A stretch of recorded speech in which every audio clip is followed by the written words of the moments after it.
Welcome to the Everyday Warriors podcast, the perfect space to speak my truth and dive into deep conversations with others.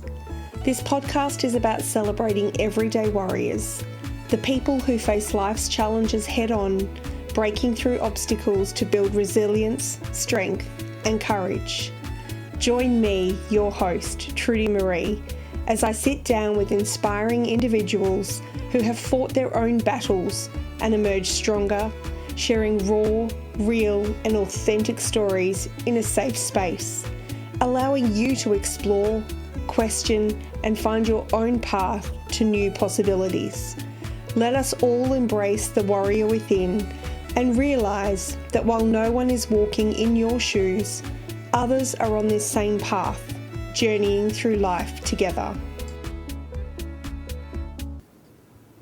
Please note that the following podcast may contain discussions or topics that could be triggering or distressing for some listeners. I aim to provide informative and supportive content, but understand that certain things may evoke strong emotions or memories. If you find yourself feeling overwhelmed or in need of support while listening, I encourage you to pause the podcast and take a break.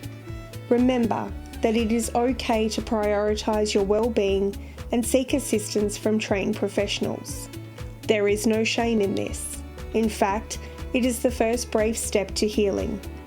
If you require immediate support, please consider reaching out to Lifeline on 13 11 14 or a crisis intervention service in your area. Thank you for listening, and please take care of yourself as you engage with the content of this podcast.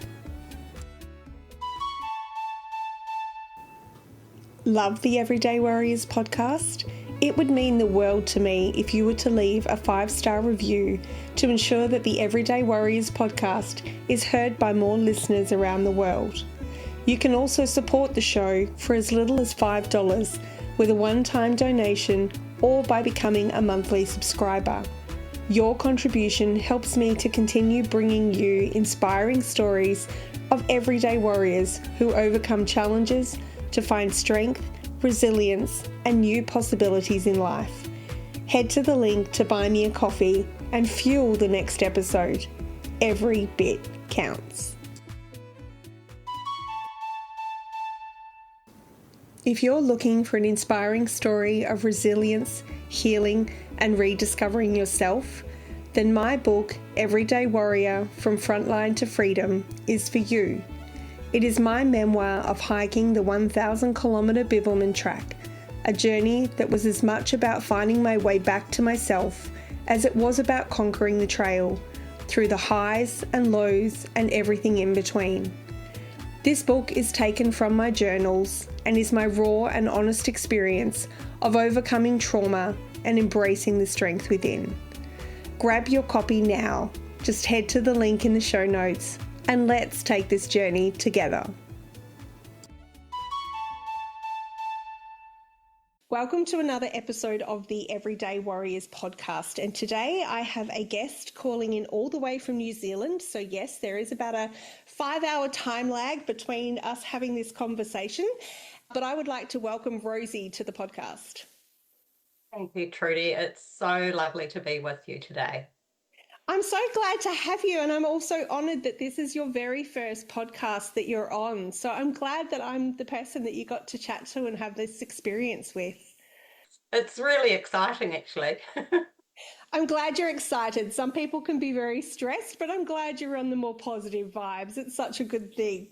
Absolutely. So I'd like to start your story back around, I think it was 2016, that you said that your life changed forever. Sure.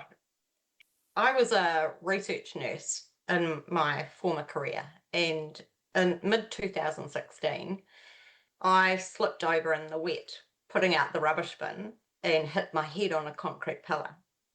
And went to work that day feeling really out of kilter, not realising that I had concussion.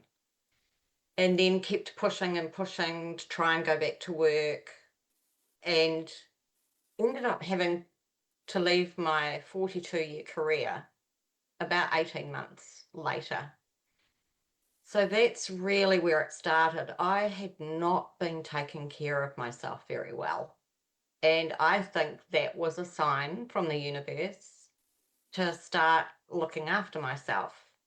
So I literally got hit with a piece of 4x2, is what we say in New Zealand. However, it wasn't enough. And a few years later, on the 1st of December 2019, I had a medical event that could have been fatal. And that really scared me. Wow. I just want to take you back to that whole incident, like in 2016. So you've had a fall, obviously, at home before you went to work, and then you've had the onset of concussion, but you, even though you're a nurse, you've ignored those signs of concussion and tried to work through it. What was that actually like for you? What did you experience during that time? Because you said it ultimately ended your career 18 months later. Oh, it was really a challenging time for me. As a research nurse, you have to be very mindful of collecting really clean data, and I was constantly under pressure, under review from my employer. It was just a really, really awful time. Just kept struggling and struggling and working part-time, eating, sleeping, going to work was literally my life for the next 18 months. Wow, so just struggling with the concussion caused issues with your memory and your ability with your cognitive functions? Absolutely. I was constantly having headaches on the back of my neck, and the cognitive function wasn't really there. That feeling when you can't think straight? It was like that all the time. And not being able to function from someone who was really pedantic about having everything correct, because as a nurse, you sometimes someone's life depends on what you do. So it was a really yeah, it was a really challenging time, very scary. My GP wasn't that supportive.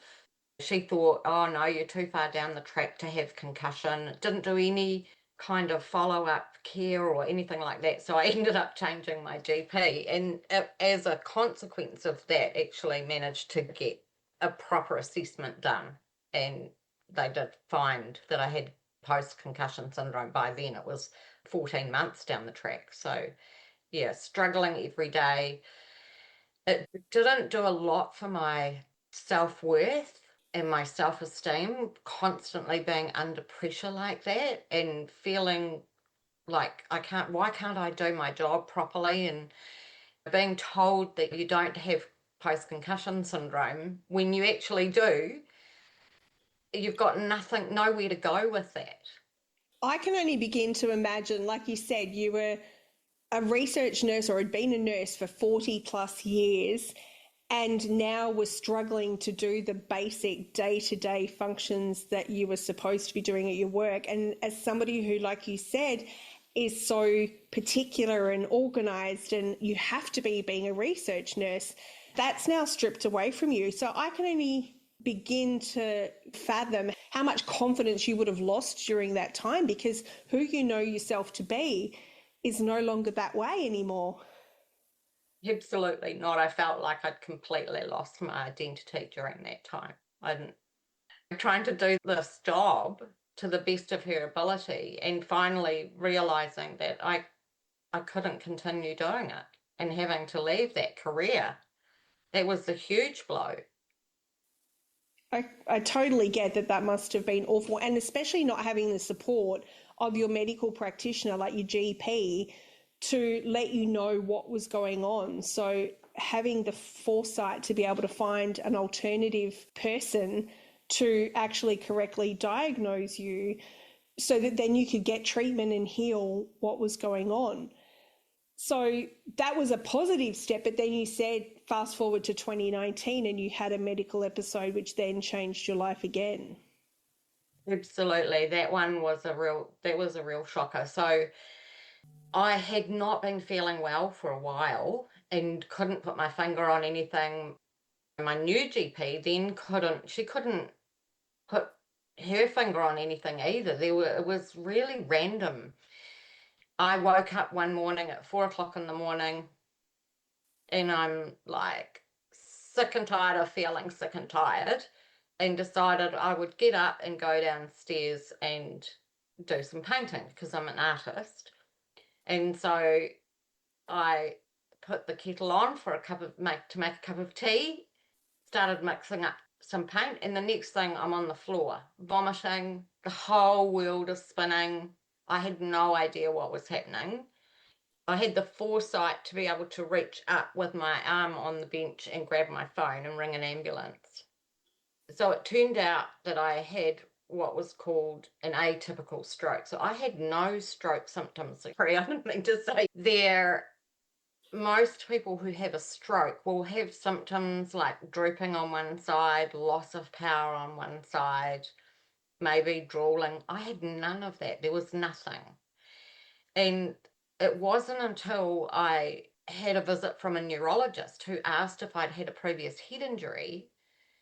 And I went, yes, but what's that got to do with what's happened to me? And he said, well, if you've had a head injury, you're more at risk of having a stroke. And your stroke is not typical. So it had complete, you know how you get plaque on your teeth? You can get it in your arteries as well.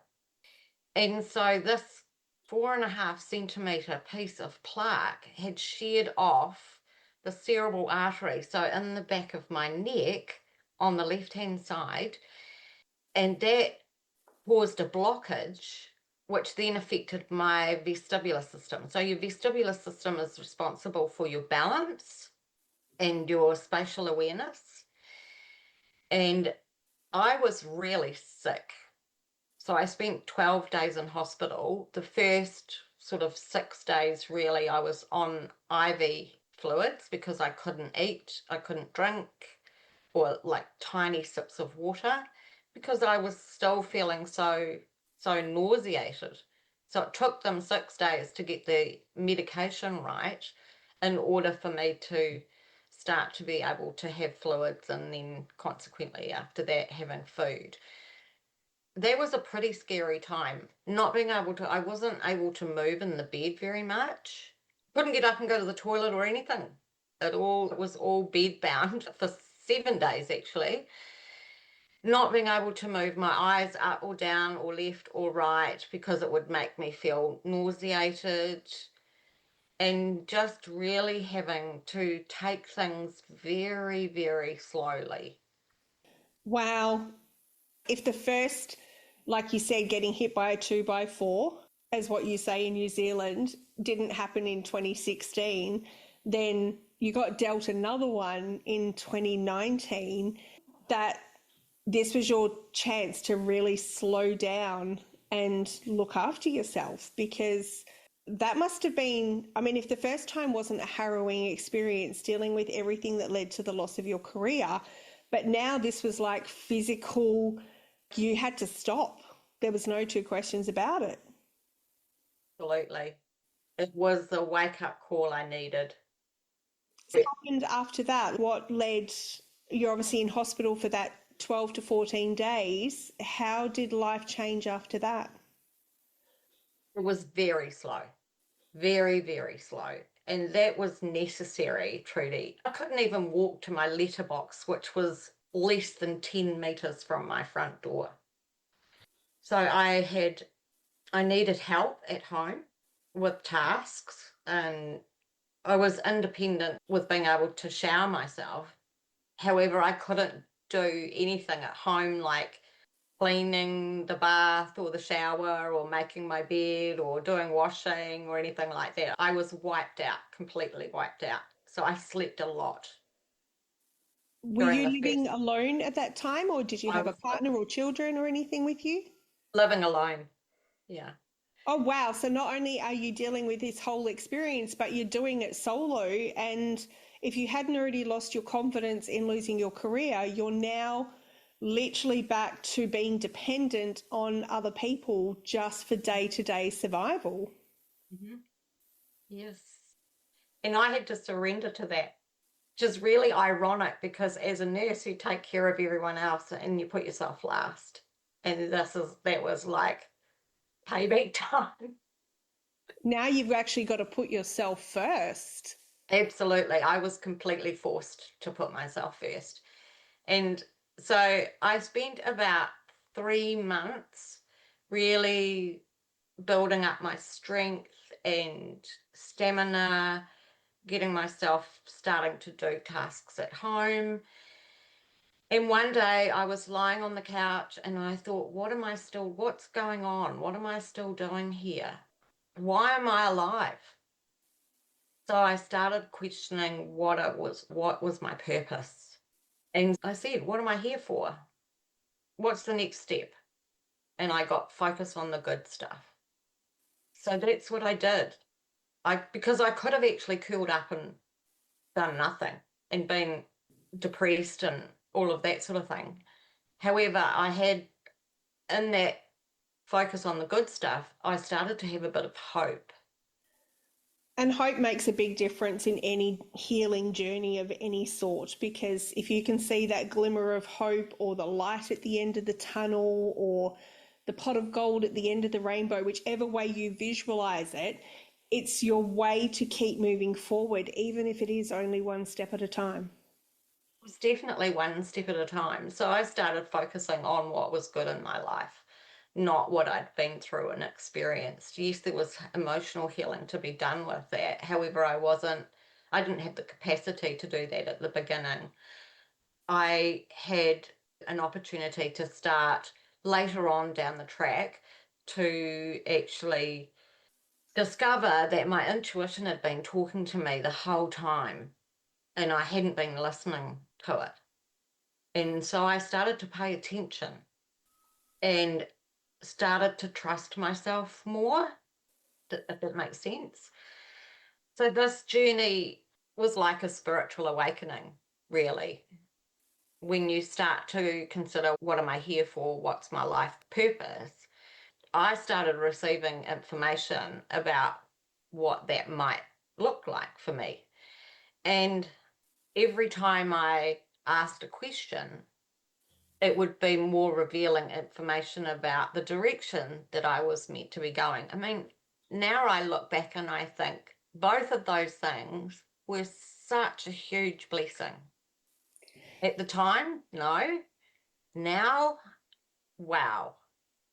I can totally relate to that feeling because, unlike you, who were literally stuck at home, not being able to function as you knew yourself how to function, I remember when I was walking on the bib track and by myself with no help, no assistance, just out there on my own, day to day hiking and listening to my own thoughts and my own intuition, that you really do start to analyze what's important in your life. Why are you here? What is your purpose? And start being grateful for the little things. It's not an easy thing to deal with because it's a journey in itself. And I know at various times on the track I hated it and wish it would be over and could have quit the track.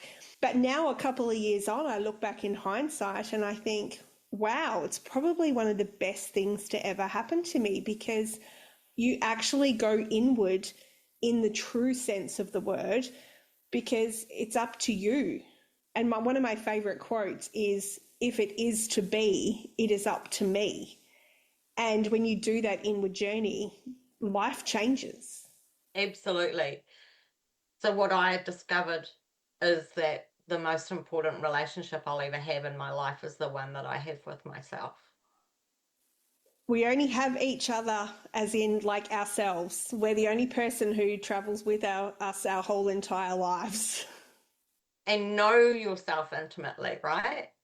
These days we distract ourselves with everything else in the world, whether it's scrolling on our phones or taking various substances or soothing ourselves by other means, that we don't ever just be with ourselves and trust ourselves and back ourselves. I'd always been a human doing, not a human being. And so I got to be, and in that silence discovered, yeah, that I actually started to fall in love with who I was and who I was becoming, more And who was importantly. that? How did your life change after that? So after that, I actually had an opportunity to do a course called Intuitive Mastery by a lady here in Christchurch in New Zealand. And it was, had no idea how I was going to pay for it. I had no job. I was on a sickness benefit by then. And I had no idea how I was going to pay for it. And in the kind of application interview, she said to me, "Oh, do you ever sew your art?" And I said, "Well, I've had a go on Facebook. This was 2020, but didn't really have any luck." And then I got off that call and I went, "Oh my gosh, is my intuition talking to me? Is that a sign I need to sell a piece of art?" So I walked around my apartment and said, "Okay, which of you girls wants to go to a new home?" Got an answer straight away, did a little write-up of it, took some photos, popped it up on Facebook, sold for exactly the money I wanted in 24 hours. Nearly blew my socks off. So I stepped into that container, and as a result of that, my journey's really been evolving. I've been growing personally. I've been coaching people. I stepped into another big coaching container last year, and that's been really amazing. So yeah, I'm really, really passionate about helping other women to step into their own authentic power and to live a joyful life, because I know, having gone through what I went through, I know it's possible. If I can do it, anyone can do it. I love that. That's such a great perspective to have. But I want to take you back to your whole art story. Is this something you had been, I say, dabbling in while you were a nurse, or was this something that you discovered in that period after you gave up your career? No, my art goes actually way back into 2012. I had been told when I was a teenager that I couldn't draw for peanuts and don't think I'd ever be an artist. And that really stuck. Teachers wouldn't be allowed to say that now. However, that really impacted my belief system about whether or not I could draw. I'm not great at drawing. However, I love painting. So in 2012, I went and did some art classes to learn how to paint in oil. And then I discovered something called intentional creativity. I was so blown away that I decided to learn how to teach it. So that was a 9-month intensive course done online. And so now I teach mainly medicine painting. And what's medicine painting? So medicine painting is where you take a story that maybe you had no control over, like we'd call it an unavoidable tragedy, and you alchemize it through this process of painting. When you complete your painting, you have remedies that you can literally go to the shelf, because it's called apothecary. So remember the old Chinese Oh, apothecarians, yeah, with all the little things? You make your own remedy that you can go and access. So energetically and metaphorically, you can go and access that remedy anytime you need it. Take a sip and pop it back on the shelf. and people do underestimate the power of art therapy as being a major part of a healing journey in any form of what the trauma is and any form of what the art is. Because for some people, it's painting, for other people, it's drawing, for other people, it's craft work, working with their hands to create something. I know that was a big part of my journey. I started out doing macrame, creating knots, because I found the knots very therapeutic. And when I couldn't do that anymore due to circumstances beyond my control, I switched to drawing mandalas. And I loved the repetition of the patterns. And just in that moment when you're drawing lines, everything else disappears, everything else goes away. And it's very mindful in practice. And then somewhere along the line, I learned to paint as well. So I love the idea that art is medicine in some way, shape, or form. Mandalas too. They're beautiful, meditative, and so sacred.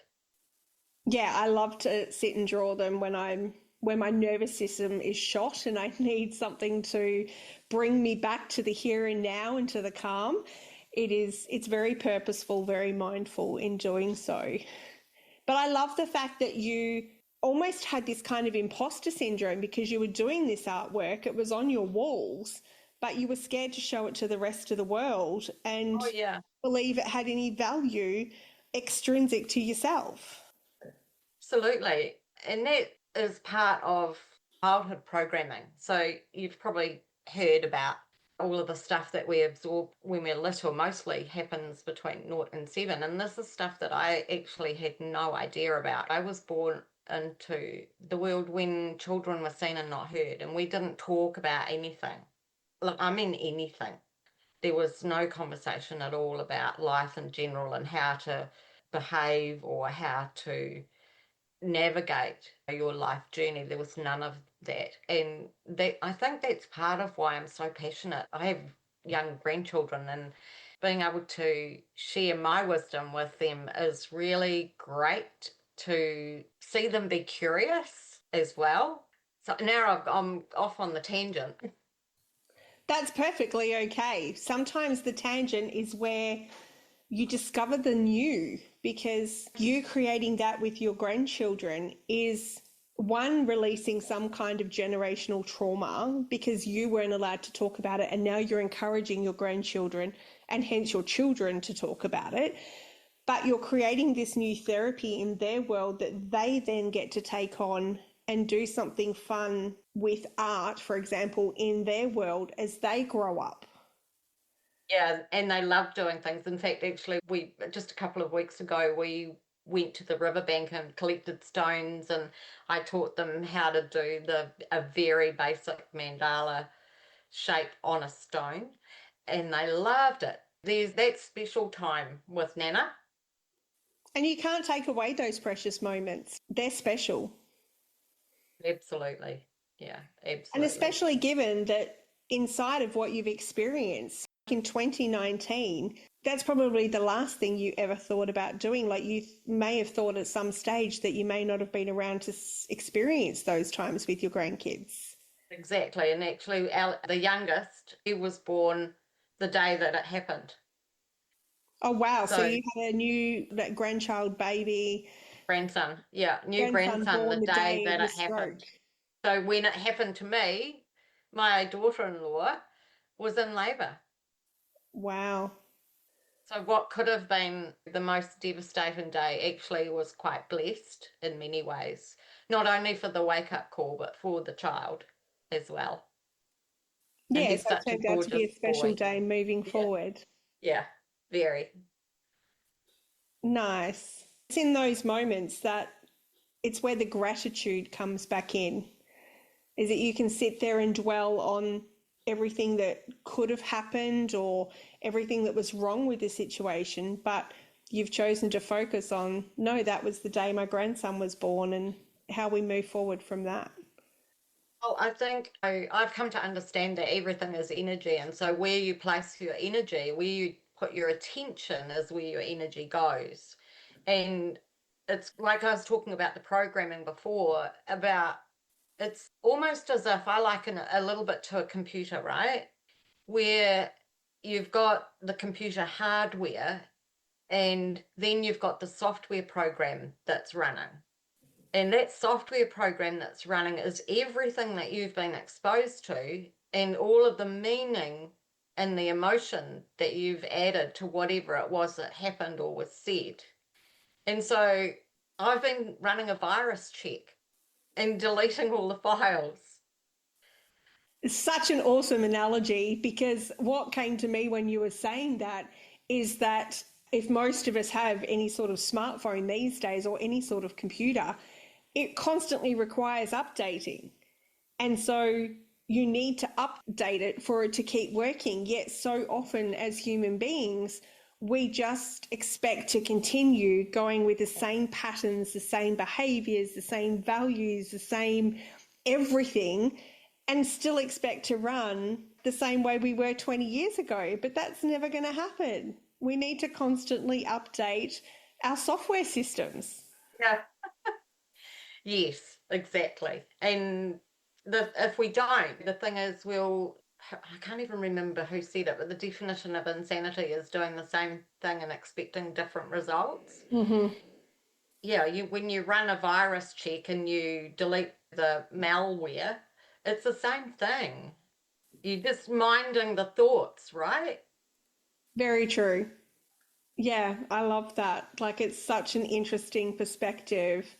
We constantly need updating in our lives, whether that's by removing old patterns or removing old beliefs and behaviors. It's the same with people who either diet or smoke or want to give up substance abuse or anything like that. You can't keep going through life doing what you did before and expecting it to change in the future. You need to stop and make a change or stop and make an update or do something different ultimately.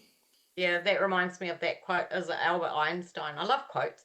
The one where he says you cannot solve the problem with the same kind of thinking that you use to create the problem.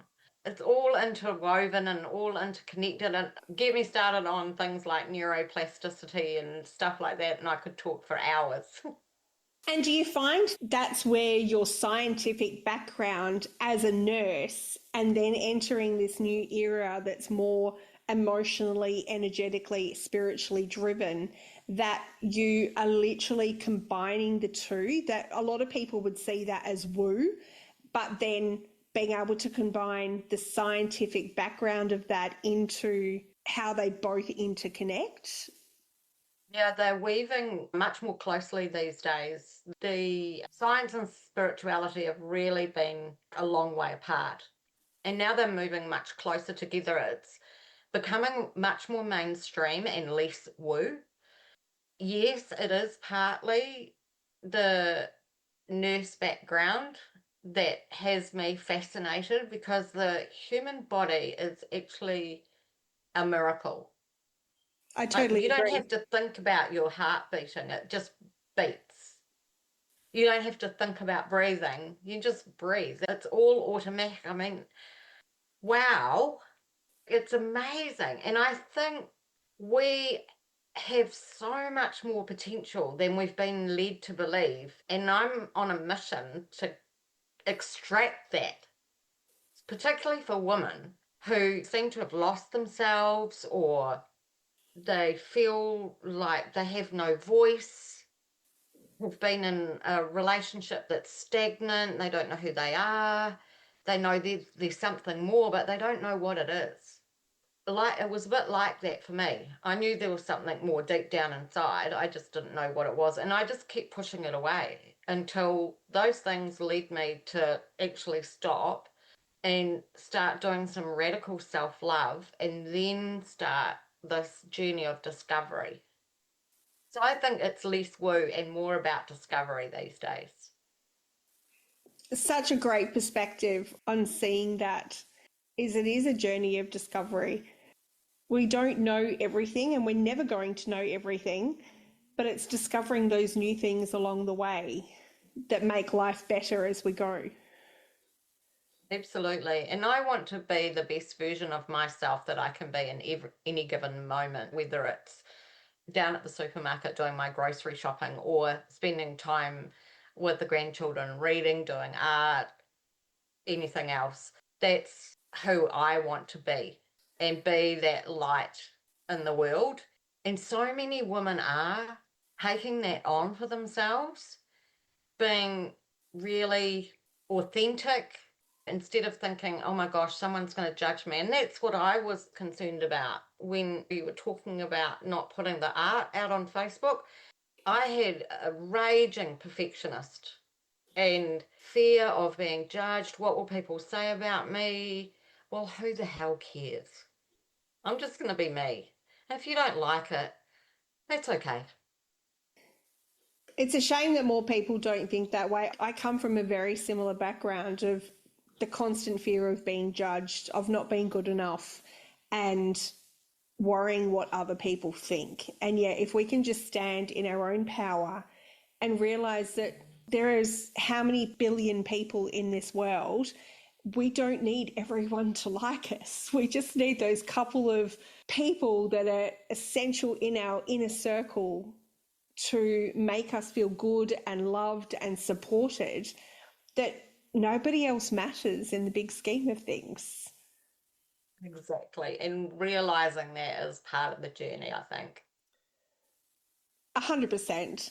And that journey for you of inspiring and empowering women has led you to your latest, I suppose, adventure in being a collaborative author in a book. Yeah, that was a really interesting journey. I was invited by someone in the intentional creativity community to go along to an information evening with the potential of writing a chapter for a collaborative book. Not a collaborative, it's co-generated. So a collaborative is when a whole lot of people write something and they put it all together. Co-generation is where you come together as a group and you write together and you edit together, you critique, you give feedback. It was the most beautiful process I've ever been involved in as far as a group project. Such wonderful women with such different stories that are both heartbreaking and heartwarming all at the same time. And so much wisdom within the stories. Honestly, you would cry if you read some of the stories. They're really amazing. And I talked about my own journey, mostly about what I've shared with you today. So that was the Empowering Women Alliance. You can find them on Facebook. And since the writing of that chapter, I got invited to be part of their leadership team, which is just such a huge honor.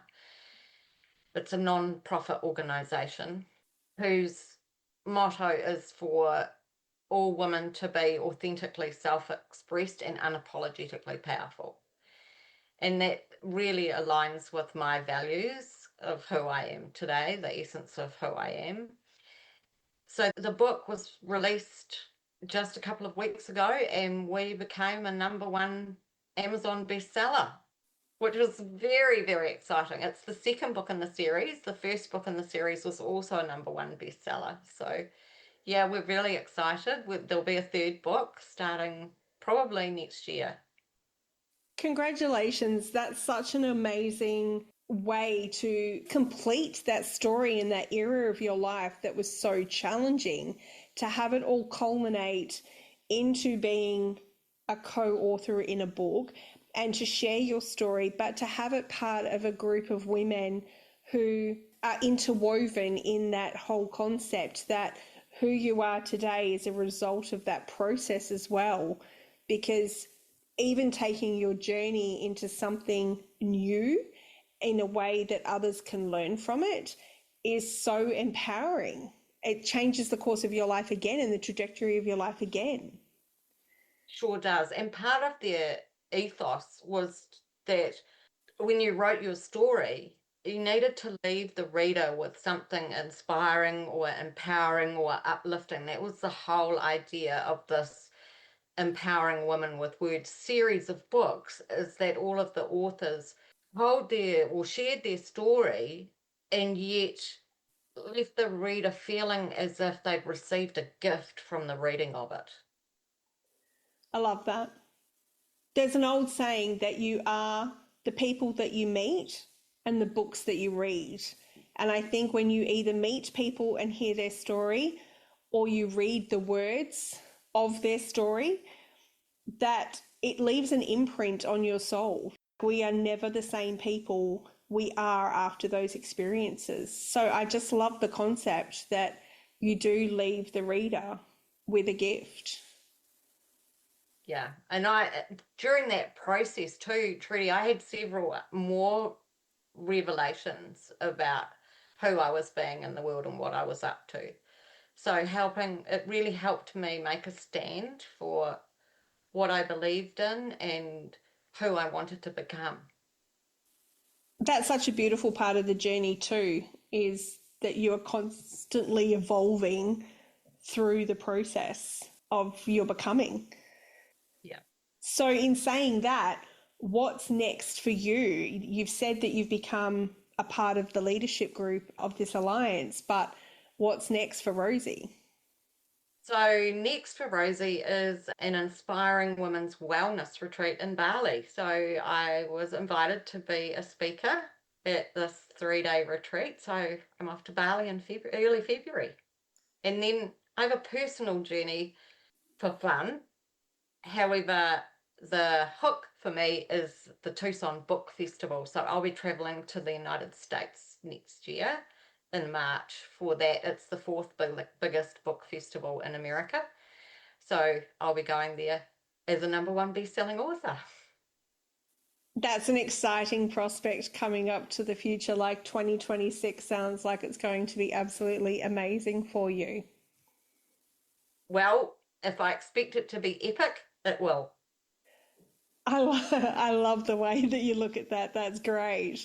Well, I just want to say thank you so much for coming onto the podcast, vulnerably sharing your experience. It has been quite the journey over the last 8 or 9 years for you, but seeing you come out the other end in such a positive way and inspiring others and uplifting others through the telling of your story, I think it's such a beautiful thing.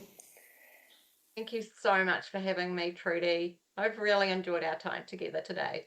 Me too. And I always finish the podcast by asking, what is the one thing you are most grateful for today?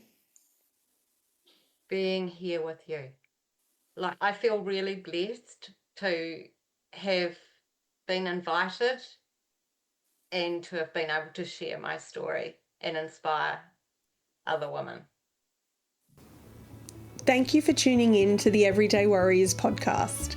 If you have an idea for a future episode or a story you'd like to share yourself, then please reach out and message me, as I am always up for real, raw, and authentic conversations with other everyday warriors. Also, be sure to subscribe so that you can download all the latest episodes as they are published, and spread the word to your family and friends and colleagues so they can listen in too. If you're sharing on social media, please be sure to tag me so that I can personally acknowledge you. I'm always open to comment about how these episodes have resonated with you, the listener. And remember, lead with love as you live this one wild and precious life.